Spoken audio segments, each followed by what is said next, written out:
पिंपरी चिंचवड शहरातील नागरिकांना प्राथमिक आरोग्य सुविधा मिळाव्यात या उद्देशाने केंद्र शासनाच्या माध्यमातून नागरी आयुष्यमान आरोग्य केंद्र प्रकल्प राबवण्यात आलाय। या प्रकल्पाअंतर्गत शहरातील विविध भागांमध्ये जवळपास 79 ठिकाणी ओपीडी स्वरूपातील प्राथमिक आरोग्य केंद्र उभारण्यात येत आहेत। या संपूर्ण प्रकल्पासाठी जवळपास 16 कोटी रुपयांचा निधी खर्च करण्यात येत आहे। प्रत्येक आरोग्य केंद्र उभारण्यासाठी सुमारे 21 लाख रुपये खर्च करून स्वतंत्र इमारत बांधण्यात येत आहे। मात्र या प्रकल्पातील कामाच्या दर्जावर आता गंभीर प्रश्न उपस्थित होत आहेत।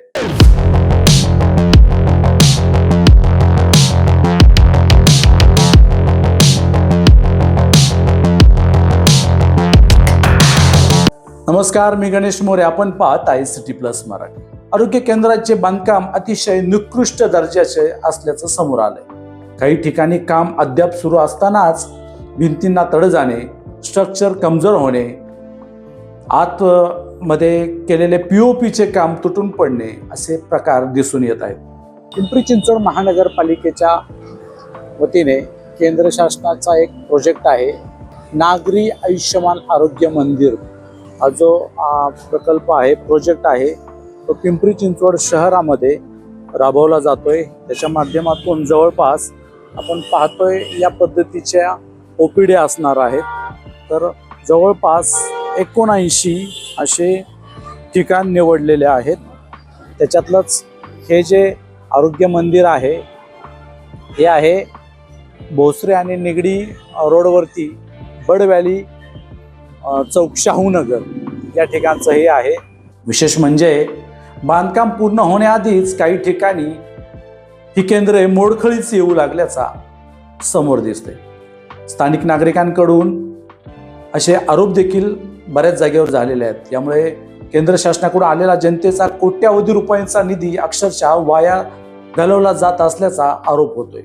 20 लाख रुपये खर्च करून खरंच या आरोग्य मंदिराचं काम कशा पद्धतीने झालंय, कसं निकृष्ट दर्जाचं झालंय आणि आता त्याची अवस्था काय आहे।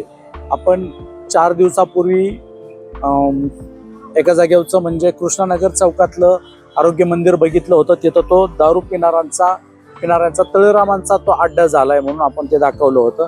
आणि आता हे बड व्हॅली चौकातलं हे आरोग्य मंदिर आहे। हा भोसरे आणि निगडीचा रोड आहे, त्याच्या लगतच हे आरोग्य मंदिर आहे। ह्याचं जे काम आहे 21 लाखाच्या अतिशय चांगल्या पद्धतीचं होणं अपेक्षित होतं। काम पूर्ण नाहीये। स्थापत्य विभागाचं काही कामं आहेत ती बाकी आहेत। पाठीमागचा व्हिडिओ केल्यानंतर मी त्या वरिष्ठ अधिकाऱ्यांना भेटलो होतो। त्यांच्या माध्यमातून मला असं सांगण्यात आलं होतं की आमचं काम बऱ्यापैकी झालंय। तर जर बघितलं हे आरोग्य मंदिर आहे, आरोग्य मंदिराचं जर काम पाहिलं तर आपण पाहू शकतोय हे काम अशा पद्धतीने अपूर्ण आहे, निकृष्ट दर्जाचं म्हणावं लागेल। याचा जो पाया आहे तो आताच ढासळायला लागलाय। पायऱ्या स्टेप बनवलेल्या आहेत, त्या पायऱ्या देखील तुटलेल्या आहेत। म्हणजे आपण आतमध्ये जाऊन बघूया, ते बनतंय, अजून त्याचं काम चालू आहे। या ठिकाणी जर पाहिलं तर ह्या असं पद्धतीचं आहे।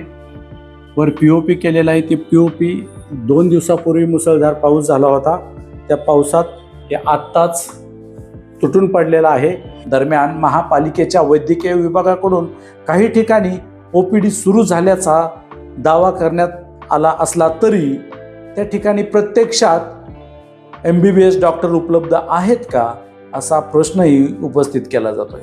खुर्च्या अस्तव्यस्त, नवीन खुर्च्या आहेत। महानगरपालिकेवरती करोड रुपयांचा आत्ता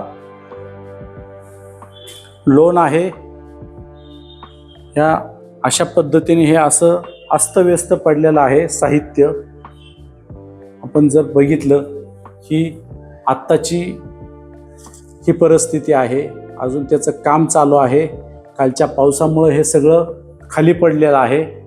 शहरात आधीपासूनच महापालिकेची अनेक रुग्णालय आहेत, त्यांच्या इमारती आहेत, सुसज्ज इमारती आहेत।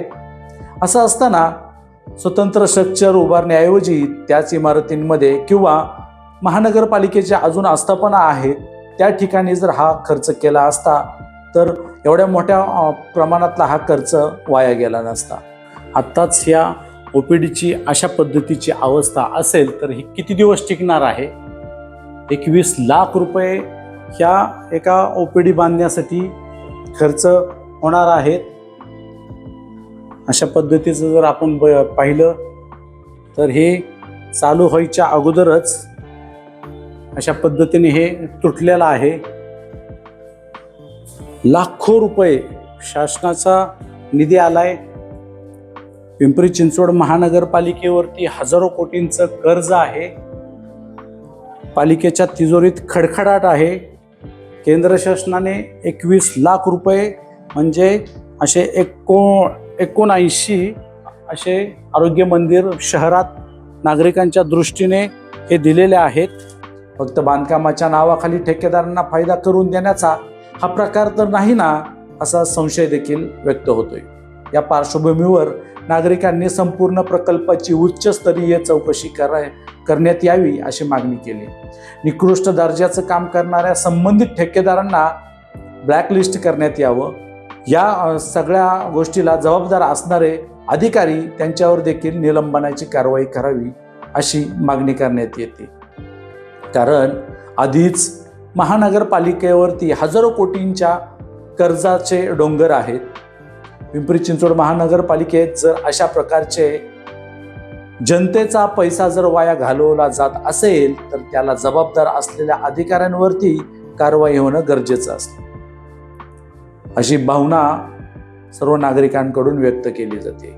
त्यामुळं आता माननीय आयुक्त या कामाची चौकशी करणार का संबंधित विभागाचे अधिकारी आणि ठेकेदाराला पाठीशी घालणार हे पाहणं आता महत्त्वाचं असणार आहे. अशाच नवनवीन बातम्यांसाठी सिटी प्लस मराठी चॅनलला सबस्क्राईब करा. धन्यवाद.